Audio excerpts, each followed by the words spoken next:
Hey everyone, it's Mr. Hollywood, and today I'm giving the top 15 MLB players of the 1960s. Now, before I give you who I think are the best players of the 1960s, feel free to share who you think the best are down below in the comments. And this is part 2 of 2 videos I'm doing today. Day 2 of 5 on doubleheaders and day 82 of my 200-day posting streak goal. Now, coming in at number 15 is Pete Rose, who debuted mid-decade, however, hit over 300 and had almost 1,500 hits, over 800 OPS, and, I mean, you'll definitely see him a lot higher in the 70s because, I mean, that was really his decade, but, yeah, in the 60s, number 15. Number 14, kind of breaks my heart to do it, Mickey Mantle, who, I mean, he was amazing in the 50s. I think he was the best players of the 50s. I mean, unfortunately, like, he really didn't play that much in the 60s, and, I mean, he still had over a 900 OPS and hit over 250 home runs, so he was still great in the 60s, but he also missed a lot of time and just was not putting up the production of other players in the 60s, but he's still number 14 of the 60s, just a bit of a drop-off compared to where he was at a decade earlier. Number 13, Ron Santo, who batted 280 in the decade, had an over 850 OPS and over 250 home runs, while, I mean, playing great defense at third base. Now, coming in at number 12 is Billy Williams, who batted almost 300 during the decade, had an over 870 OPS, and had almost 290 home runs. So yes, Billy Williams was great, and he will be number 12 of the 60s. Number 11, I'm going to go with Juan Marichal, who had an ERA under 2.6 and had almost 1,900 strikeouts. Yeah, Juan Marichal was just nasty, and he's one of the best of the decade.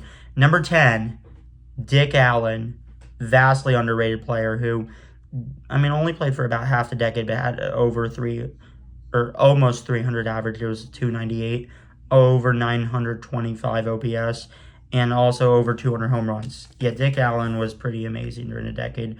Number 9, I'm going to say Harmon Killebrew, who, I mean, had a 262 average, so the average was a bit down, but had over a 915 OPS and almost 400 home runs, 393, which was the most of the decade. So yeah, Harmon Killebrew was pretty amazing. Number 8, I'm going to go with Willie McCovey, who had over a 930 OPS, batted 280, and had 300 home runs of a decade. Yeah, Willie McCovey was pretty great, and it's also where McCovey Cove got its name.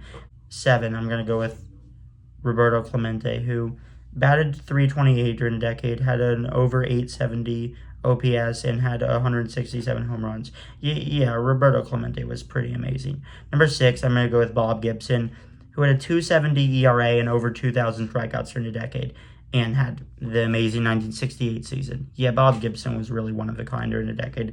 And number 5, I'm going to go with Carl Yastrzemski, who, I mean, had over 870 OPS and batted 292 during the decade, and hit over 200 home runs, and won the Triple Crown in 1967, and he was the last player to win the Triple Crown as a hitter until Miguel Cabrera did 45 years later.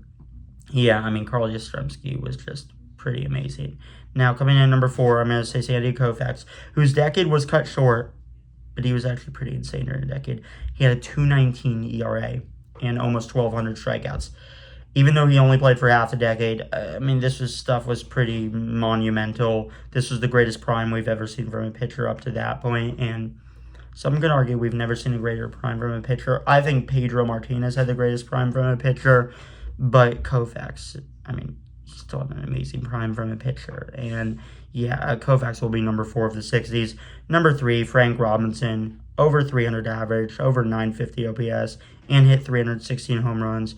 I mean, yeah, he was pretty amazing. Number 1 and 2 could swap, but I'm going to say Hank Aaron, batted over 300, and had a 963 OPS, 375 home runs, had over 1,800 hits. I mean, yeah, he was pretty incredible. But number 1, someone who I feel like had a better prime than Hank Aaron and was better during the decade, but I feel like Hank Aaron had a slightly better career. Willie Mays, I mean, he batted almost 300 during the decade. He had over a 930 OPS, and he still hit over 300 home runs. So yeah, Willie Mays and Hank Aaron, for me, it's very close on all time. I personally think Hank Aaron is a slight edge all time. However, I think Willie Mays had a better 50s and 60s. I just think Hank Aaron's better all time because of the stats he was able to accumulate. But I do think Willie Mays, on a talent base and just on individual prime, was better than Hank Aaron. But I do think Hank Aaron had a better career. But Willie Mays, for me, will be the best player of the 1960s. Now, thanks for watching. Feel free to share who you think are the best players in the 60s down below in the comments. And this is Doubleheader Day 2 out of 5. And this is Day 82 on my 200-day posting streak goal. Now, thanks for watching, and peace out.